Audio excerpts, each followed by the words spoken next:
దేశవ్యాప్తంగా సైబర్ మోసాలు విపరీతంగా పెరిగిపోతున్నాయి. టెక్నాలజీని ఉపయోగించుకొని నేరగాళ్లు మోసాలకు పాల్పడుతున్నారు.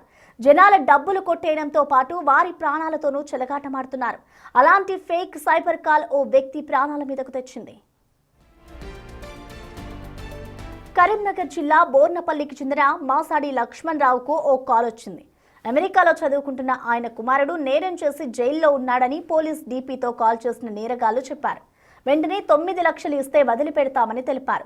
లక్ష్మణ్ రావు నిజమని నమ్మడానికి అతని కొడుకు గొంతుతో మాట్లాడించారు.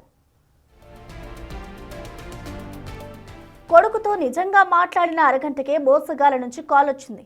అనుమానంతో పోలీసులకు ఫిర్యాదు చేయడానికి వెళ్ళగా పోలీస్ స్టేషన్లోనే లక్ష్మణ్ రావుకు హై బీపీ వచ్చింది.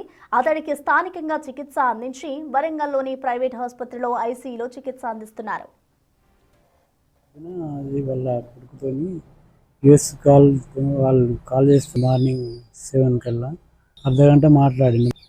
12కి మళ్ళీ వేరే అన్నోన్ కాల్స్ వచ్చిందట, వాట్సాప్ కాల్ వచ్చిందట.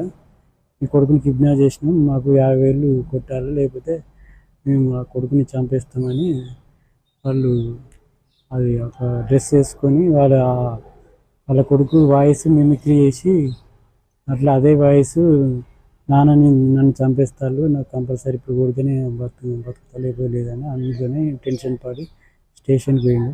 హైదరాబాద్ పోలీస్ స్టేషన్ పోతూనే అక్కడ హై బీపీ అయ్యి అన్నే థింగ్స్ అయ్యి అన్నే పడిపోయింది.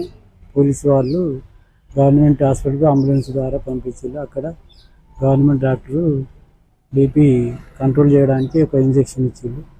తర్వాత ఇంటికి వచ్చినాక కూడా థింగ్స్ అయితే మళ్ళీ మా ఫ్యామిలీ వాళ్ళు కార్లో తీసుకుపోయి శ్రీనివాస్ హాస్పిటల్లో జాయిన్ చేశారు.